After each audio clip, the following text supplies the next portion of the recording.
weekends. Actually, yesterday was my birthday, so happy to spend the weekend with everybody. This is Real close to the mic. this is really a tremendous weekend, couple of days. First of all, I want to thank the Virginia Sports Hall of Fame for this incredible honor. I want to also congratulate the other inductees. It's really my privilege to be included in the same sentence with all of you guys. Just tremendous careers and illustrious accomplishments, and I'm gratified to be here with you this evening. It's hard to believe that I'm standing here almost 40 years later.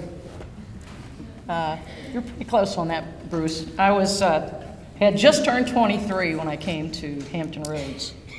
And, they say that, timing isn't everything, but it has a lot to do with everything. And who would have thought?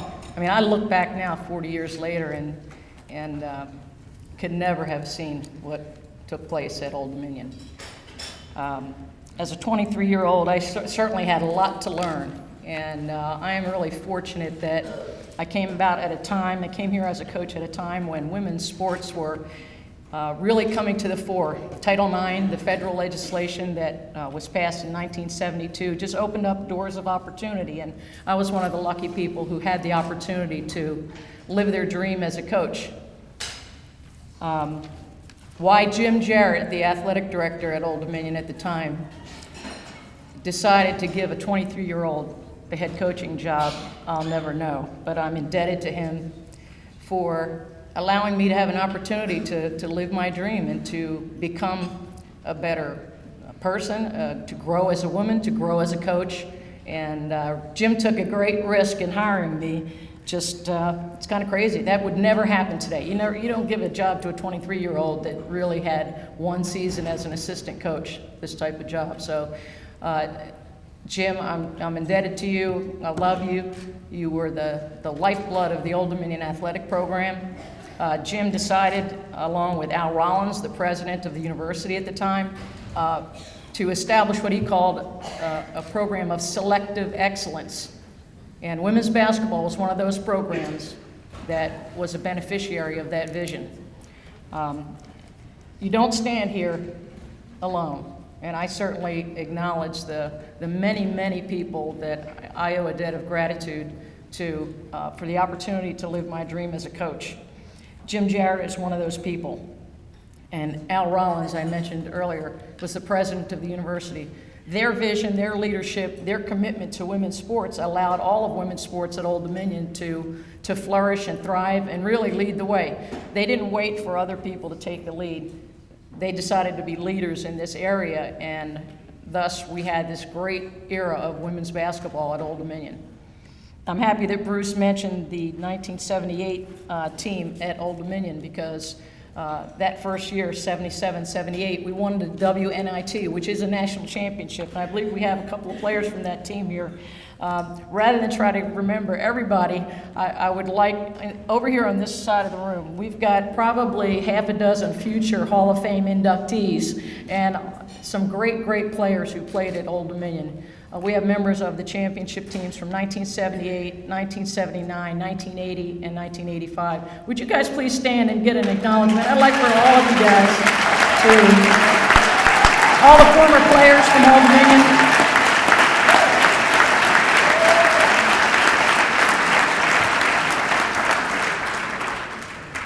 Any basketball team needs the leadership that I mentioned. They also need the mentorship and the guidance and the direction of quality coaches. And I'm really fortunate that tonight also with us are all my former coaches at ODU. Jerry Gusone, Wendy Larry, Barbara Thaxton. We could not have done what we did and accomplished what we accomplished at ODU without your input and your hard work and dedication. And I'm eternally grateful for all that you did to help this program achieve the great success that it did. Would you guys please stand and be acknowledged? Jerry Gusone, Wendy Larry, Barbara Thaxton.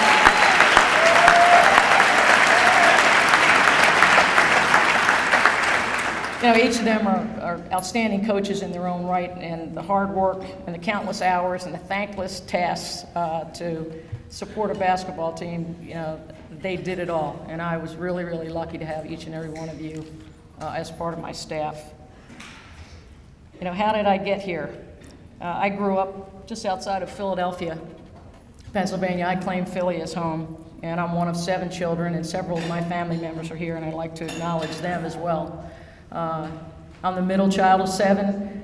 3 of my brothers are here today, and one of my sisters is here. My sister Midge and her husband Bob, my brother Richard and his wife Cheryl, my brother Paul and his girlfriend Maria, my brother David, all here today. I'm so thankful that you chose to be here with me today. I owe you everything. You know, none of this means anything without family, and each of you had a big part in supporting me every step of the way. I'm so grateful to each of you. Also, someone who's been with me, you know, forever. My daughter Michelle, who was 2.5 when I first came to Old Dominion, was just a toddler. She's over there and has met a number of the players that she used to look up to. They've been sharing stories the last couple days, and had the opportunity to learn some things about Mom maybe that she didn't know. I asked each of them to share the stories with Michelle, because they all have their stories from their own perspective, and she had stories for them from hers. But every parent wishes that their child grows to be happy, healthy, to live their dreams, and to be independent and loving. And no parent could be prouder of their child than I am of you. So I'm so pleased. She came all the way from California to be here. I love you, sweetheart. Thank you. And I mentioned Philadelphia to you, and it's really at the foundation of who I am. If you know anything about Philly, it's a pretty rough and tumble town. If you've been there and seen a football game, you know they booed Santa Claus in Philly. So I mean, you know, they mince no words. They love you or they hate you. They're going to let you know. But I grew up in that city and had so many basketball influences. I feel so blessed to have come through at a time when the Philadelphia Big Five was huge. You know, guys like Harry Litwack at Temple, Jack Kraft at Villanova, Dr. Jack Ramsey at St. Joe's, Chuck Daly, who went on to greatness in NBA Hall of Fame with the Pistons. All those guys coached in the Big Five. Those are the coaches that I learned from as a young player, watching their teams, watching them coach. And of course, my college coach, Kathy Rush, was a contemporary of all those guys. I learned from one of the best coaches you could ever have. She's inducted into the Naismith Basketball Hall of Fame, and I owe so much to Kathy and all that she taught me. And as a matter of fact, the first AIAW championship in Greensboro in 1979, Kathy did the color commentary for that game and sat courtside. And all I could think of was, you know, I did not want to let her down. I wanted to honor her by doing the very best that I could as a coach to represent her, my team, and all that she taught me. And that was one of the highlights of my career, to have my college coach there at that game.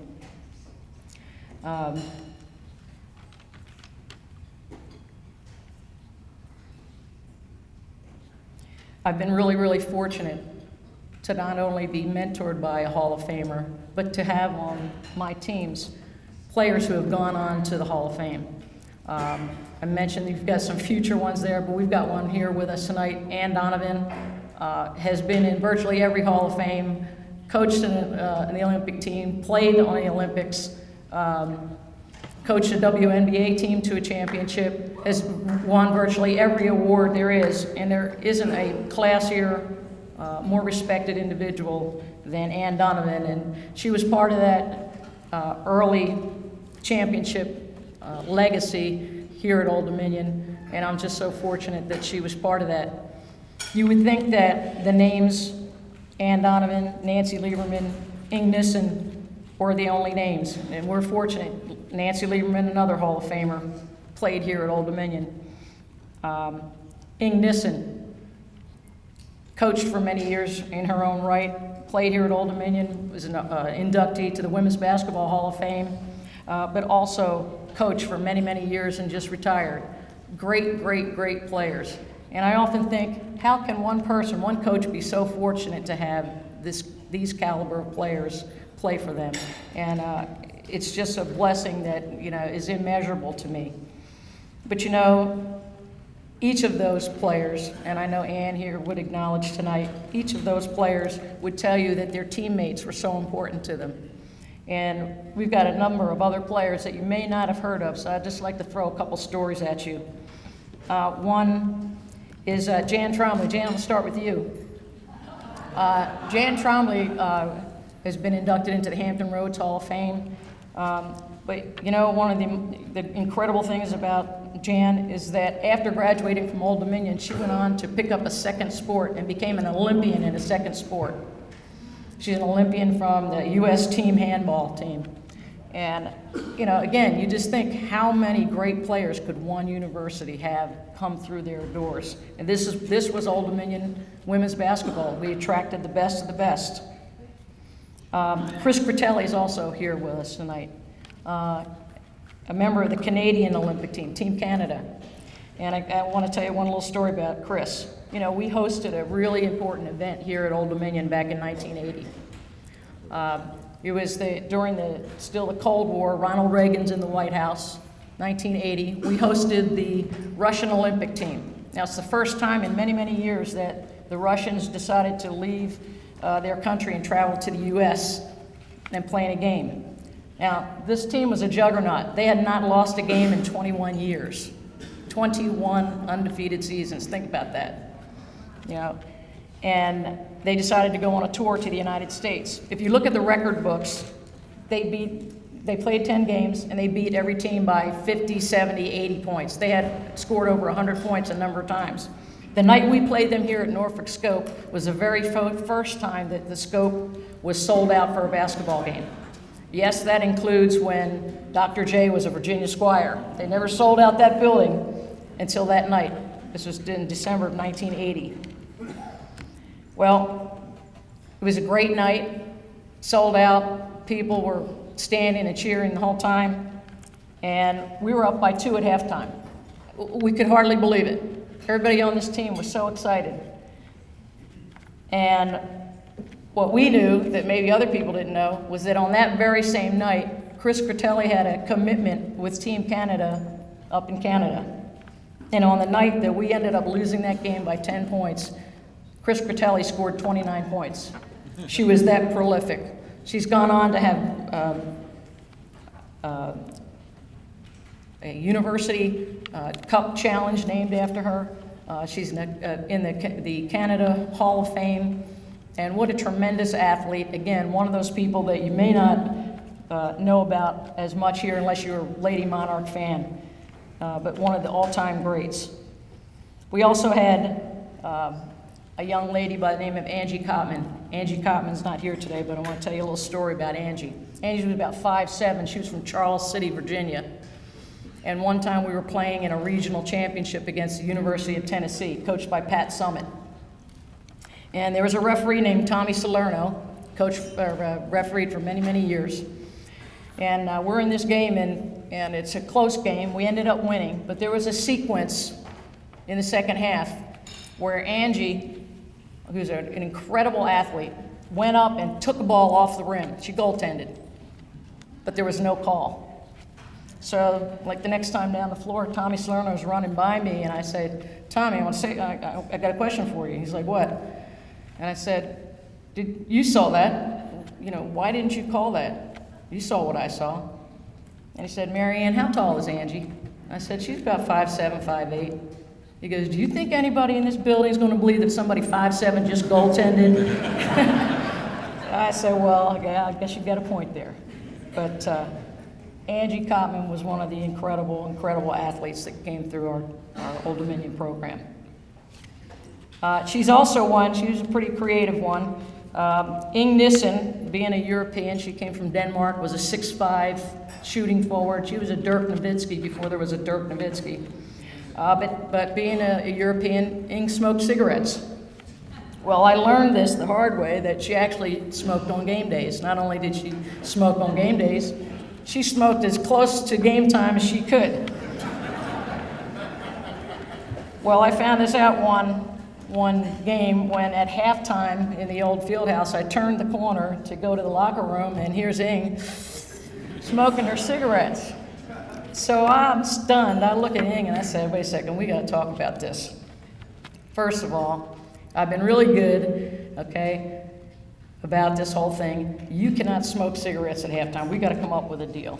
And she says, all right. I said, look, the day those cigarettes beat you down the court and win sprints, you're giving them up. But aside from that, you can't smoke at halftime. So we had this understanding, and sure enough, after every game, I'd come into the locker room and give my post-game comments to the team, and I'd see Ing in the back of the room doing this. She'd be giving me the hand signal to wrap it up. Wrap it up. You're talking too much here. Let's go. So Angie says, you know what, Coach? I got a great idea. We could have a marketing plan. We could have these little short cigarettes. We'll just call them half times. Just 2 puffs and you're good to go. It'd be great. We'd all make a lot of money. Of course, they thought that was a great idea. Again, how in the world can so many of these outstanding players play for one program? It just boggles the mind. And I think what happens is, like with Connecticut right now, when you're winning, when you excel, when you truly appreciate women athletes, when you support them and you give them every opportunity to achieve to the highest level, like seeks like, winners want to compete. Some of our practices were better than some of our games because going against each other was All-American after All-American. I was truly, truly fortunate to have the caliber of student athlete that I had at Old Dominion. More importantly, the caliber of player, or the caliber of person. Every single one of these players had tremendous character. There hasn't been a player to this day. We finally got a couple of stragglers, but every single player that played for me at Old Dominion has a college degree. And for that, I'm truly, truly thankful. I want to leave you with one last story. Tracy Claxton could not be here today. She was one of the 1985 championship team. Tracy played for Barbara Thaxton at Wilbercross High School in Connecticut and won several state championships there before she came to Old Dominion. But Tracy was the MVP of the national championship game in 1985. To this day, her rebound record stands.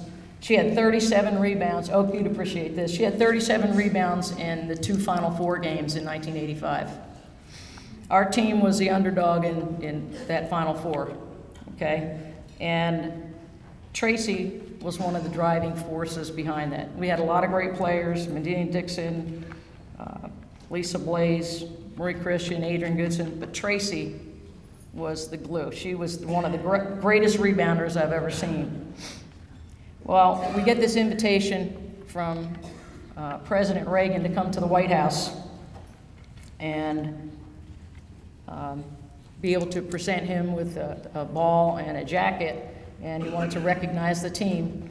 And Tracy, being the MVP, was the person who was going to hand the president this jacket. Well, they informed us that, look, don't be upset, but President Reagan never, if you bring a hat or a jacket, he never puts that stuff on. So there have been plenty of teams come through, and they would, bring hats, bring bats, bring whatever it was. He would never put an article of apparel on. So I'm like, okay, we'll just bring the jacket. And Tracy's like, no, Coach. Let me take care of it. I'm like, okay. So we have the jacket, the Old Dominion jacket. And if you look in the case over there in the Hall of Fame, there are 2 photos with Ronald Reagan. One, I have a basketball, and he's standing there, and he's got his suit on. And then the second one, he's wearing an Old Dominion University jacket. So Tracy says, don't worry, Coach, I got this. I said, what are you going to do? She said, it snaps up the front, right? And I'm like, yeah. She goes, I'm just going to go like this, boom, and smile and hand it to him, and he's going to have to put it on. Well, sure enough, we get there, and Tracy, right on cue, "Oh, Mr. President, I've got this for you," and opens it up. And of course, being the gracious person that he was, he could not say no. So that's how that jacket, Old Dominion University, got across the chest of the President of the United States. So that's a leader. That's a team captain. That's somebody that you go to when times get tough. There are many, many other incredible moments from my time at Old Dominion. Now, I'm really indebted to the leadership of the university. Again, Dr. Jarrett, Al Rollins, an absolutely visionary president. The fans at Old Dominion that always supported us. The wonderful players that participated during that stretch. You made my life incredibly joyous. I love each and every one of you dearly. I'm so pleased that so many of you were able to come back here today. And we share a bond that can never be broken. I'm indebted to you. You've made my years here the most fabulous time in my life. You know, I've been involved in basketball a long time. It's taken me, luckily, all around the world. My most cherished memories in basketball were spent here at Old Dominion with all of the people that are in this room and those that couldn't be here. Thank you so very, very much. I want to thank the Virginia Sports Hall of Fame for this incredible honor. Thanks very much.